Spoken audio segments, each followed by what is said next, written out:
श्री हरिवंश। आज कुछ चर्चा करेंगे दान के विषय को लेके। बहुत लोग ऐसे होते हैं कि जो सिर्फ देना जानते हैं और कुछ लोग होते हैं कि सिर्फ लेना ही जानते हैं। तो इसमें सामंजस्य कैसे बैठाना है आपस में, तो इसको लेके दान का बहुत ज़्यादा इम्पोर्टेंट है कि दान किसको देना चाहिए, कब देना चाहिए। इस चीज़ को लेके काफ़ी चर्चा होनी चाहिए। तो एक छोटी सी मुझे चीज़ याद आ रही है कि एक सज्जन थे, वो बोल रहे थे कि भाई पहले मैं बहुत दान देता था। तो मैंने कहा आप क्या दिक्कत हुई? तो बोले कि अब दान नहीं देता हूँ। मैंने कहा ऐसा क्या हो गया कि आप दान क्यों नहीं देते हो? तो उन्होंने कहा यार अरे सब बाबा लोग आजकल लेके भाग जाते हैं, पैसा किस पे भरोसा करे, कौन साधु है कौन साधु नहीं है। तो फिर मैंने उनसे कहा कि चलो ठीक है, अच्छा है कि भाई आप दान नहीं देते हो, लेकिन आप मुझे एक बात बताओ कि आप खाना खाते हो? तो मैंने कहा हाँ भाई, खाने के बिना कैसे रह लेंगे। मैंने कहा ठीक है, तो आपका खाते वक्त पेट भी बहुत बार ख़राब हुआ होगा खाने की वजह से। बोले हाँ बहुत बार ख़राब हुआ। तो मैंने कहा कि खाना बंद किया आपने? बोला क्यों, खाना क्यों बंद करेंगे? तो हमने कहा भाई जब आपका पेट खराब हो गया तो आपको खाना भी बंद कर देना चाहिए। तो उन्होंने कहा नहीं नहीं, खाना कैसे बंद कर सकते हैं। तो मैंने कहा वही चीज़ आप इस चीज़ को भी अप्लाई करो, साधु और दान को लेके भी, कि भाई कुछ लोग खराब हो सकते हैं लेकिन वो चीज़ ज़रूरी है। आपको जैसे खाना ज़रूरी है वैसे दान भी ज़रूरी है। और हर कोई ऐसा नहीं है कि भाई लेके भाग जा रहा है, हर कोई पाखंडी है, यहाँ पे ऐसा नहीं है। तो आपको इस चीज़ में सामंजस्य बिठाना है। और दान आपकी अपनी इच्छा से होती है। आप देते वक्त कोई लेके भाग जा रहा है या फिर ये कर रहा है, आप उस चीज़ को सोच के ही दान मत दो कभी भी। आपका जो भाव दान देते वक्त रहेगा उसका ही पुण्य मिलता है आपको। तो एक चीज़ मुझे और याद आ गई कि एक बहुत ही कंजूस सेठ जी थे। तो अब उनको सेठ जी तो मैं बोल रहा हूँ, लेकिन कंजूस है तो मतलब वो गरीब ही है समझो। तो एक छोटी सी कहानी है उनकी, उसके बाद हम चर्चा आगे को बढ़ाएंगे कि क्या बोलना है, कैसे क्या कहना है, उस चीज़ को लेके आपको समझाएंगे। तो पहले उस कहानी की चर्चा कर लेते हैं। तो कहानी थी एक सेठ जी की। अच्छा, सेठ जी इतने कंजूस थे, इतने कंजूस थे कि आज तक सिर्फ लिया था, कभी किसी को एक पैसा भी दान नहीं दिया था। अब गांव वाले मजाक मजाक में उनका नाम बना दिया था दानचंद। दानचंद मजाक में इसलिए बनाया था कि भाई आज तक कभी दान ही नहीं दिया। तो जब उनका नाम ले तो उनको रियलाइज हो, महसूस हो कि यार मैंने दान नहीं दिया, अब दान देना चाहिए मुझे। लेकिन वो इतने इतने कंजूस थे कि कभी एक पैसा किसी को दान नहीं दिया। अच्छा, वहाँ से उनके घर से, पुराने ज़माने की बात है, तो उनके घर से जो गंगा घाट था वो काफ़ी नज़दीक था, मतलब 10-12 किलोमीटर था। तो वो दान, इतने कंजूस कभी दानचंद ने कभी दान नहीं दिया। तो उनकी जो पत्नी थी वो कहती थी कि यहाँ से 10 किलोमीटर ही गंगा घाट है, आप क्यों नहीं जा रहे हो गंगा घाट में, स्नान कर लो, ध्यान कर लो। तो भैया उनका ऐसा था कि मैं जाऊंगा, आने जाने का भाड़ा लगेगा, वहाँ पे पंडा पुरोहित है, उनको भी दान देना पड़ेगा कुछ न कुछ। तो भाई ये पैसा तो बच रहा है। अच्छा, उनकी चालाकी भी देखिए इतना कि वो कोई भी उनके गांव से जाता था तो उसको एक बोतल दे देते थे, खाली बोतल, कि भैया जाना और गंगा जल भर के इसमें लेके आना। अब वो बंदा लेके आता था गंगा जल इनके लिए। और ये क्या करते थे, जब गंगा स्नान के लिए बात होती थी, इनकी वाइफ करती थी, तो ये क्या करते थे, गंगा जल से पानी निकालते थे बोतल और बोलते थे भाई ये डाल के नहा लो, तो हो गया गंगा जल स्नान। तो गंगा जी का स्नान इसी से बचा लेते थे वो लोग। अच्छा, अब काफ़ी टाइम हो गया, 15-20 साल हो गया ऐसा, इनकी भी थोड़ी 40-50 साल की एज हो गई काफ़ी। तो लोग कहने लगे और काफ़ी चर्चा भी होने लगी। बीबी भी काफ़ी परेशान हो गई, बार बार बोलती थी। तो एक बार बीबी ने ऐसा जिक्र छेड़ दिया कि अब तो जाओ और एक काम करो कि भैया आप पैदल ही चले जाओ, लेकिन जाओ, आपका जाने जाने का खर्चा बचेगा और मैं आपको पोटली बना के दे देती हूँ खाने का, कि वहाँ पे कुछ खाना वाना भी मत। तो इन्होंने कहा बाकी सब तो ठीक है, और सोचने लगे कि यार पंडा पुरोहित का पैसा कैसे बचाया जाए, आखिर उनको भी दान देना है और इनको दान तो देना है नहीं। तो इन्होंने एक तरकीब निकाली। तरकीब ये निकाली कि भैया हम जाएंगे, लेकिन जो घाट है जहाँ पे पंडा पुरोहित है वहाँ नहीं जाएंगे, जहाँ पे अस्थियाँ जलाई जाती है, शमशान घाट है, मैं उस घाट पे जाऊँगा। और वहाँ पे तो कोई होगा नहीं पंडा पुरोहित दान दक्षिणा देने के लिए, तो वहाँ पे दान देने की ज़रूरत नहीं है, तो आराम से स्नान भी हो जाएगा। और इतने दिन से जो पत्नियाँ या गाँव वाले इतना चिढ़ाते हैं कि गंगा स्नान आज तक कभी नहीं किया, उससे भी मैं बच जाऊँगा। तो ये तरकीब उनको बहुत अच्छी लगी और फिर एक दिन निकल पड़े। अब गए वहाँ पे, तो देखा कि भाई बाकी घाटों पे पंडा पुरोहित खूब यजमान को ले रहे हैं, दान दक्षिणा ले रहे हैं, उनसे बोल रहे हैं। तो उन्होंने देखा कि भाई जहाँ पे शमशान जो है स्थल है, वहाँ पे जो घाट है, वहाँ पे खाली है, बिल्कुल भी कोई नहीं। तो उन्होंने कहा चलो क्या बात है, बच गए पैसे दान के। तो गए और वहाँ पे जाके सीधा कपड़े उपड़े निकाले और फिर डुबकी मारी। जैसे ही डुबकी मार के बाहर निकले, वैसे ही घाट के पे एक पुरोहित जी थे, पंडा जी। उन्होंने कहा कि जजमान की जय हो, जजमान की जय हो। अब भाई ये डरने लगे, अरे भाई कौन कौन, अभी तक तो डुबकी मारने से पहले दूर दूर तक कोई नहीं था, और डुबकी मार के जैसे बाहर निकला, ये जजमान कहाँ से भैया, ये पंडित तो पुरोहित कहाँ से आ गया, जजमान हमको बोल रहे हैं। अब पंडा पुरोहित का ध्यान तो पूरा जजमान पे था कि भाई जजमान की जय हो, जजमान की जय हो। जजमान बड़े दिनों के बाद यहाँ पे पधारे, लगता है पहली बार पधारे हैं, काफ़ी दान दक्षिणा देंगे। अब ये खुश, और भाई यहाँ पे तो दान चंद की हालत टाइट हो गई कि भाई अब तो देना पड़ेगा इनको पैसा, अब क्या करे, क्या उपाय करे। अब नहा धो के बाहर आए, और पंडा पुरोहित तो भाई फिर से बोलने लगे इनको कि भाई आप आए हो तो आपको दान तो करना ही पड़ेगा। अब इन्होंने हाथ जोड़ लिया दानचंद जी ने कि भैया मैं आज तक किसी को अभी एक पैसा नहीं दिया हूँ, और ना मेरी देने की इच्छा है आपको, तो मैं नहीं दूंगा, मेरे पास एक पैसा भी नहीं कि मैं लेके आया हूँ जो आपको दान दे दूँ। तो पंडा जी जी थे, उन्होंने कहा कि ऐसे जजमान मिले नहीं आज तक, तो पीछा तो इनका नहीं छोड़ूंगा मैं, तो एक काम करता हूँ। तो जजमान जी को उन्होंने कहा, दानचंद जी को, कि ठीक है आप पैसा नहीं लाए तो कोई बात नहीं, लेकिन आप संकल्प ले लीजिए दान का, कुछ भी पैसे का, कि भाई आप संकल्प करके मुझे दे रहे हो, मैं आपको आके वहाँ से आपके यहाँ से घर से ले लूँगा, आप मुझे पता बता देना।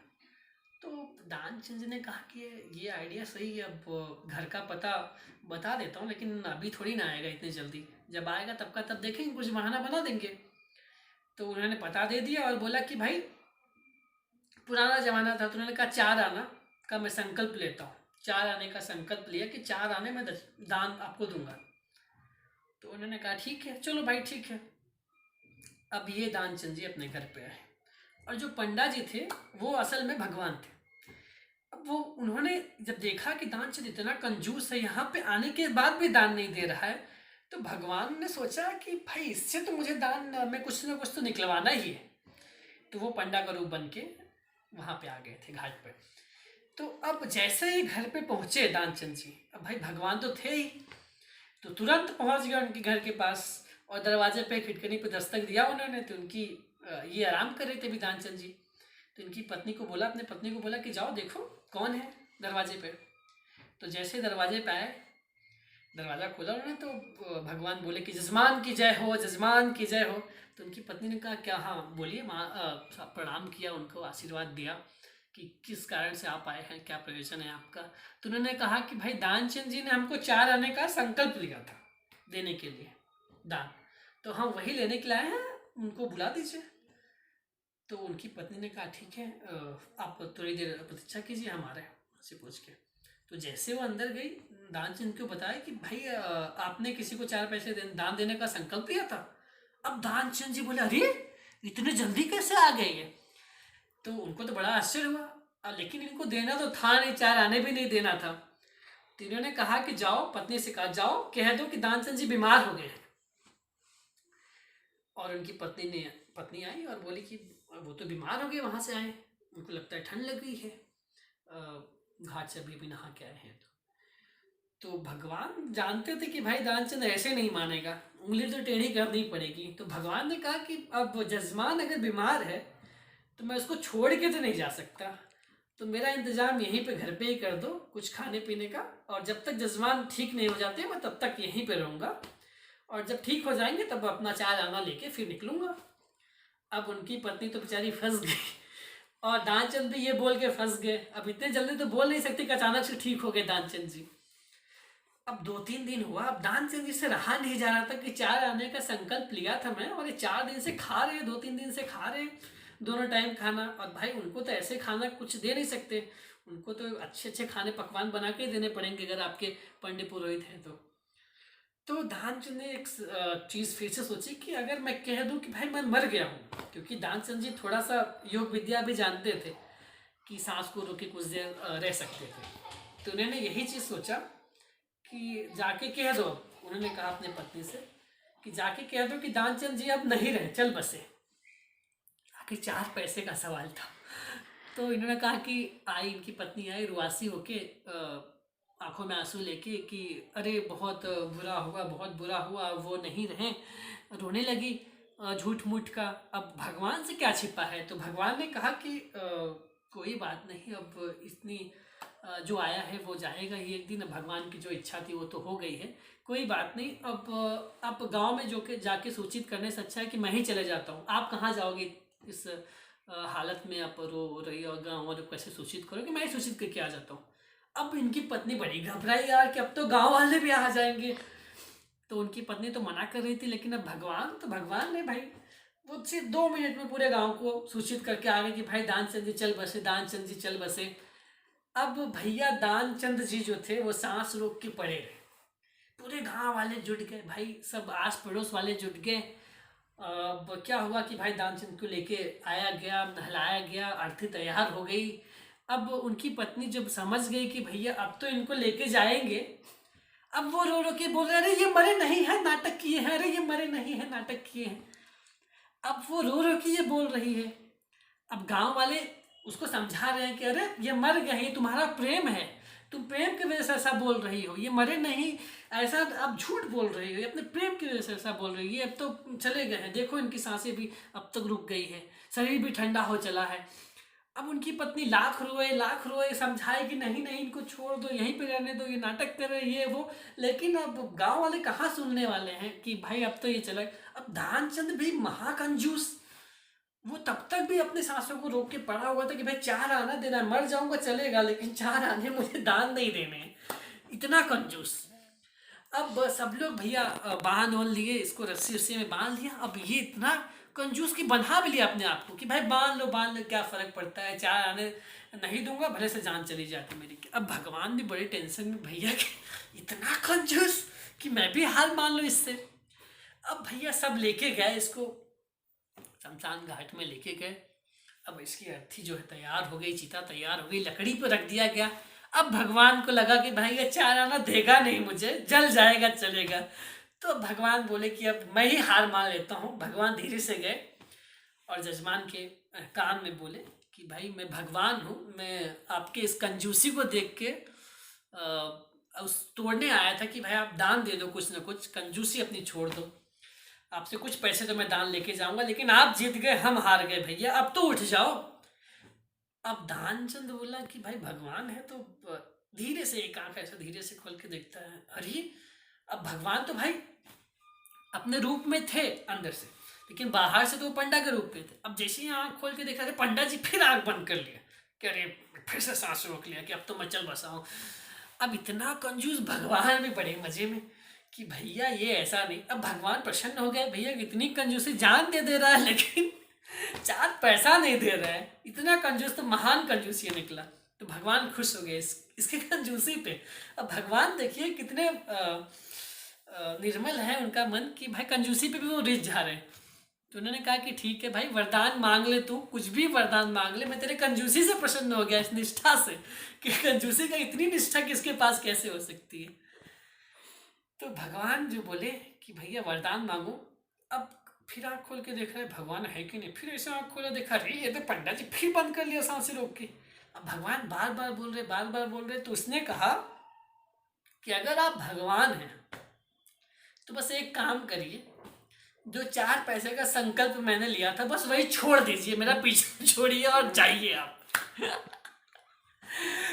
भगवान नतमस्तक हो गए उसके आगे कि भैया मैं तीनों लोगों का कोई भी संपत्ति मांगता था मैं उसको दे देता था, लेकिन आखिर में कंजूसी उसके ऊपर ही भारी पड़ गई कि आखिर उसने मांगा क्या कि 4 पैसे मेरा वही छोड़ दो और जाओ।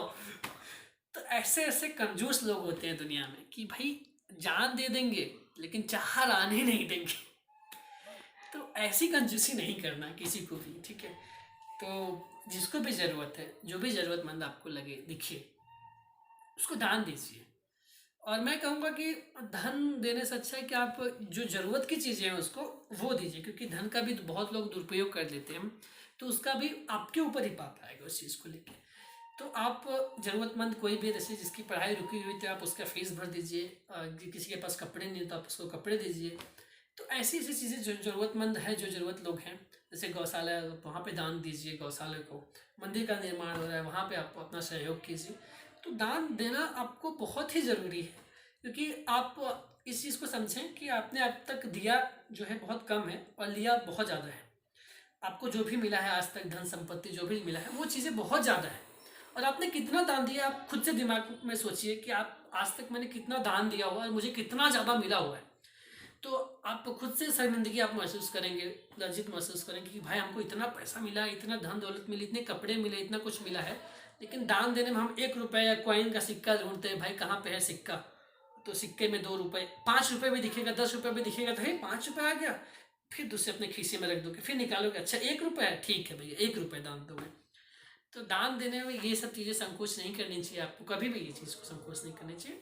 आप जितना देंगे भगवान उस चीज़ को बढ़ा के देते हैं। अच्छा एक चीज़ और भी है, मैंने देखा है कि बहुत लोग दान देते हैं, उनका दान ऐसा है कि भैया वो पंखा भी दान देंगे, जैसे 1000 रुपये देंगे तो पंखे के ऊपर उनका नाम लिखा रहेगा। जैसे श्यामा देवी ने अगर अपना दान दिया 500 रुपये 1000 रुपये, तो बोलेंगे कि भैया हमारे पंखे पर नाम लिखवा दो कि पंखा मैंने दिया है दान में इतने पैसे का। अब पंखा में श्यामा देवी जिंदगी भर लटकती रहेंगी, श्यामा देवी के प्राण पर खैर ऊपर चले जाएंगे, लेकिन श्यामा देवी पंखे से लटकती रहेंगी, ऐसे ऐसे ऐसे ऐसे ऐसे।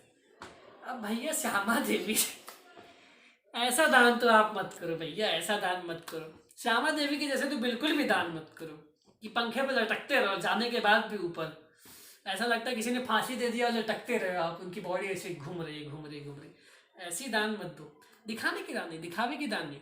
अच्छा स्वामी राम सुखदास जी इस चीज़ को ये कहते थे, वो कहते थे कि जो ऐसा दान देता है, जैसे किसी ने पत्थर पे अपना नाम लिखवा लिया दान करके, तो जब तक वो पत्थर रहेगा मंदिर में या फिर जहाँ पे दान दिया है आपने लिखवाया है, वो जब तक पत्थर रहेगा तब तक आपको जीवन मरण मुक्ति नहीं मिलेगी। आप हमेशा आते रहेंगे, जन्म लेते रहेंगे, आपको मोक्ष नहीं मिलेगा। वो मोक्ष क्यों नहीं मिलेगा? क्योंकि भैया आप दान के लिए नहीं, आप दिखावे के लिए दान दिए हो और उसका कोई पुण्य नहीं मिलता है। तो दिखावे का दान नहीं चाहिए आपको, ठीक है? तो दिखावे के दान से दूर रहिए और दान दीजिए तो हृदय से दीजिए, दिल से दीजिए, भाव से दीजिए और ज़रूरतमंद को दीजिए। ऐसा नहीं कि भाई किसी ने 5 रोटी खा लिया है और उसको आप 1 रोटी ज़बरदस्ती खिला रहे हो कि भाई खा लो, उसका गर्दन यहाँ तक फूल है। 1 रोटी खिला दोगे तो वो ऊपर आ जाएगा पूरा, जो 4-5 खाया था वो भी। तो ऐसा दान मत दो। जिसको भी ज़रूरत है, जो ज़रूरतमंद है उसको दान दीजिए, ठीक है? तो आज का जो विषय था हमारा वो दान पे था। अब आप मेरे हिसाब से तो आप समझ गए रहेंगे, और हमेशा दान का कुछ परसेंट आप जो भी अपने कमाई का है वो दान जरूर कीजिए। जैसे आप ये सोच लीजिए कि 5%, 10%। और दान कभी ये मत सोचिए कि भाई अमीर बनूंगा, मेरे पास ये नौकरी लग जाएगी, इतने पैसे आएंगे तो मैं दान करूंगा। अगर आपके पास 100 करोड़ रुपए है आ जाते हैं, उसका 5% आप 5 करोड़ रुपए नहीं दे पाओगे, लेकिन अगर आपके पास 100 रुपये तो आप 5 रुपये देने में हिचकोगे नहीं। तो हमेशा दान देने की जो शुरुआत है आप अभी से कर लीजिए। ये मत सोचिए कि हमारे पास पैसे आएगा तो हम दान देंगे, तब दान देना बहुत मुश्किल हो जाएगा। अभी दान देना आपके लिए बहुत आसान रहेगा और दान की आदत भी आपकी बनी रहेगी। तो दान देना ज़रूर आप स्टार्ट कर दीजिए और ज़रूरतमंद को ही दीजिए, और इसको ख्याल रखिए। बस आज की चर्चा हम यहीं पे समाप्त करते हैं, फिर मिलेंगे। श्री हरिवंश।